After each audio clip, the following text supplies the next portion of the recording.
What's up, Get Mental? How's everybody doing today? I hope you guys is quarantine and chill is going good on this beautiful Thursday. So, guys, I want to come on here and share extreme amount of value that I think is going to make the ultimate difference in your life this year. What I'm about to share with you guys is really can shift you from zero to hero if you apply these principles. Okay. So I want you guys to understand that 90% of your success is spiritual. The other 10% is physical. It's the work, it's the planning, it's the strategy, it's the action. That's 10% of it. But the 90% of it is spiritual, right? It's your frequency, it's your vibe, it's your subconscious mind. And when we talk about subconscious mind, we're going to talk about the 90% today because the 10% will take care of itself almost if you got the 90% right. So let's dive right into the 90% today. And I want to talk with what's called the RAS, right?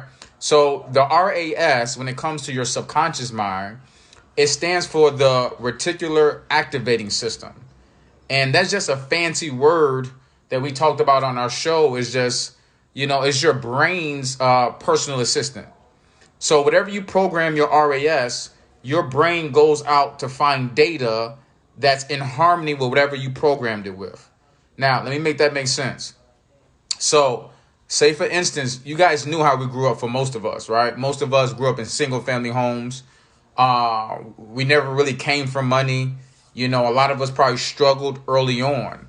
Why is that? Because our parents was our first mentors. And if they have middle class thinking, they programmed our RAS to have the lack of thereof. We don't think from a place of abundance. We think from a place of lack. Just think about some of the things our parents told us. Go to school, get good grades, and go find a job. And then watch out for those get-rich-quick schemes. On your way to the top, play it safe. Money don't grow on trees. All rich people are going to hell.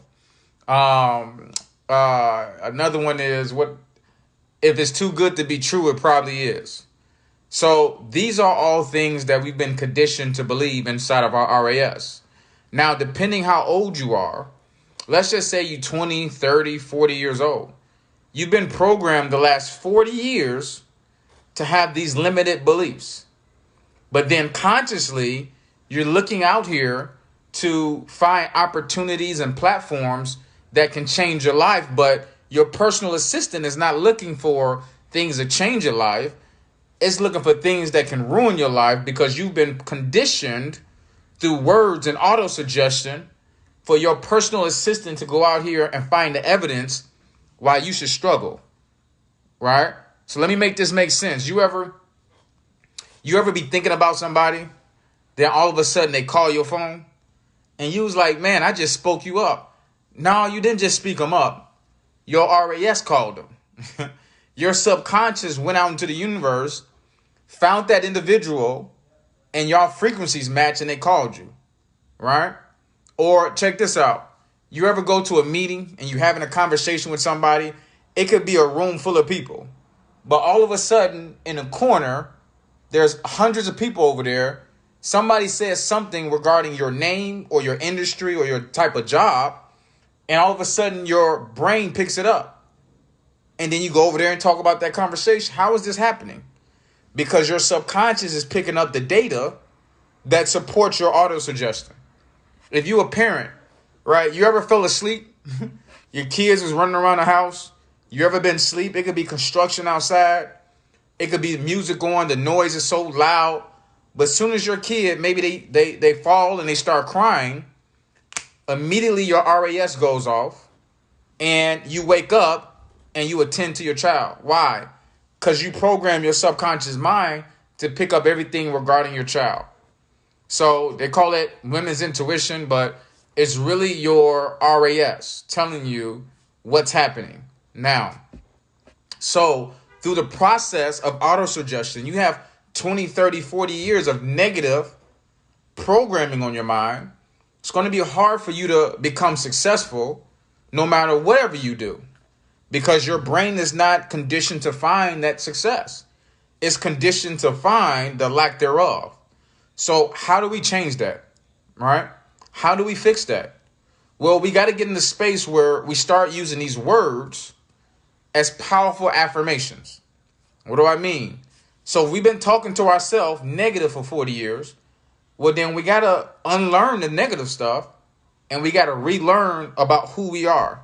Why? Because our conversations that we're having with ourselves is 70% of the battle. It's 70% of the battle. So you got to auto-suggest your ideas, your visions, your dreams. This part of your life, you got to believe more than what you can imagine rather than what you can see. See, right now, the world is crashing. The economy is going down. And if you're watching the news 8 to 10 hours a day, you're programming your RAS to think virus, to think negativity, to think lack, to think panic, to think chaos. So you're looking for evidence why you're about to struggle, why you're about to lose it all, while a lot of people are going crazy right now. But if you're a leader and you're focused on the positive, your goals, your vision, your dreams, all you see is the end in mind. What's the end in mind? Your vision.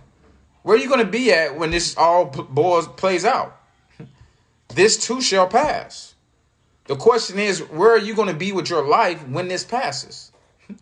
Or are you going to let this opportunity to become something, reboot, pass you by?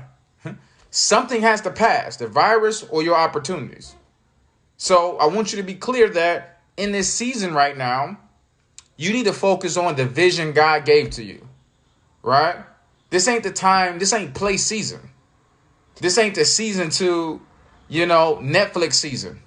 I go on social media now and people have been binge watching everything, right? This ain't the time to binge watch. This is the time to really get that business plan done. Finish that book. Organize your finances, right? Put a strategic game plan together for how you about to overcome this. But more importantly, that you'll never fall back into this trap again, right? So how do we begin with the end in mind? Number one, we do it by goals. You want to take this time to write your goals out, right? And goals stands for go out and live. So what do you need to do right now? Let's set a goal by May 31st, all right? Just give yourself 60-some days to really set out and do that goal. Hey, I want to read 2 books by May 31st. Hey, I know I can't get outside and really move around, but inside my home, I want to do 10 push-ups a day by May 31st. I want to do 10 sit-ups a day by May 31st. Guys, the only ceilings that we have right now is on our mind, okay? So if you can remove the ceilings from your mind, you can remove them from your life, okay?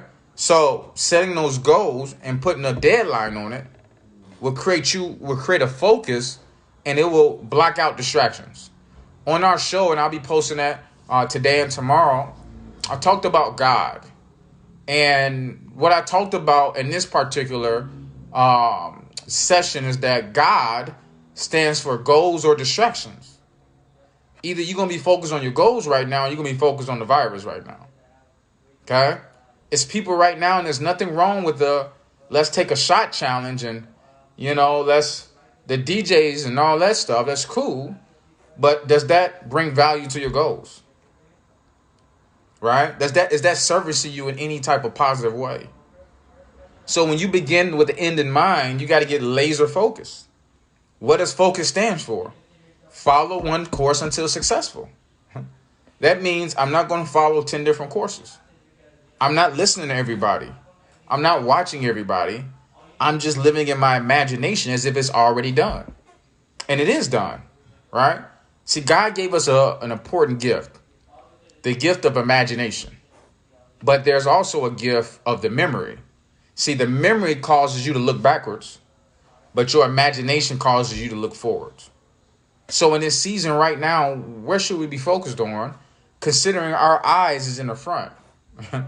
If you ever been to the Derby, or if you ever see, people, the race horses, they put these blinders on the horses, right? Their eyes is technically on the side of their head. So they put these blinders on so the horses won't be looking from side to side.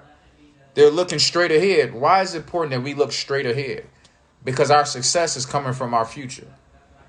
So you need to focus on your state of mind right now, and don't let it be fearful. Don't let it be a lack of scarcity. Don't let your vision and your dreams fall to the wayside. Okay?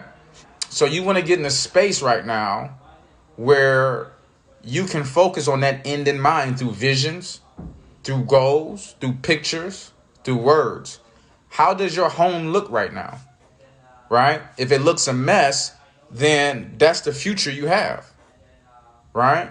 Because if it's clean in here, it should be clean out here. If it's clean in here, it should be clean out there. Right? So a lot of times, though, we have a lot of confusion in here, a lot of fear, that it sets us off outside and it sets us back. So I wanted to get on here today and just share some nuggets that we got to be goal oriented this year. These next 60 days, we have to think some things through. And as a man thinketh, so is he. Okay? So let's focus on our images. What is it that you want to become on the other side of this? Who you want to become? How do you want your life situated? Right? What goals for your family have you set? What health goals have you set for yourself? Okay? How do you want to shift through times like this? So, we got to start owning the fact that our life is completely our responsibility.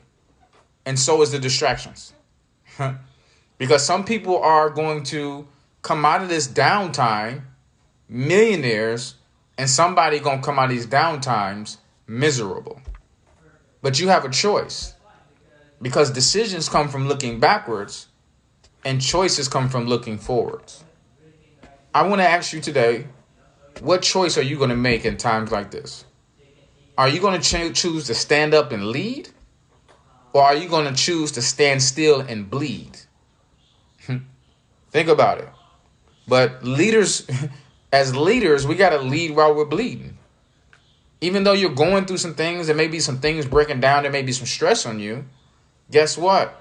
You are a leader to your friends. You're a leader to your family, to your community, right? There's people all over the world through your Facebook, through your presence, they count on you, right? And if you don't follow through on your dreams, how many people that's attached to your life is going to lose? Okay? God is using you as a testimony. But if you don't go out and achieve your dreams, how many people are going to lose by default? Okay? So what we have to work on is that we got to be resilient. We did our episode on grit. It's really building this resilient attitude when times get tough, times get real. This is why you got to have why power. Why power is what's hurting you, not willpower. We need why power. See, your why will make you cry, right? Why is it that you want these goals so bad? Why is it that you got to be the first successful person financially in your family? Why is it that you want to break generational curses? Okay? We got to have something to die for. See, a lot of times people don't find nothing to live for, so we need to find something to die for. What does die stand for? Do it every day. There's something that, see, if you can't stop thinking about it, then don't stop working for it. When you can't stop thinking about it, then it never dies. Why? Because you're doing it every day. So right now, what is it that you can do every day that's going to work you towards your goals? That's going to work you towards the next level of your life? Who are the connections you need to work with? What is the help that you need mentally? Is it therapy? Is it coaching? All right. Is it setting goals? Is it getting organized? Is it getting structured? What value do you need in this season right now, in which God's calling everybody to slow down, to reboot, so that you can re-up? Sometimes we got to reboot so that we can readjust. Okay? So in order for your breakthrough to happen this year, we're going through a breakdown. See, your old life has to break down for your new life to break through. So I didn't want to be long today, but I just wanted to give you guys this value, these nuggets. We got to start reprogramming your RAS through auto-suggestion and through affirmations. Start telling yourself powerful affirmations day in and day out. That's going to really shift gears for your mindset.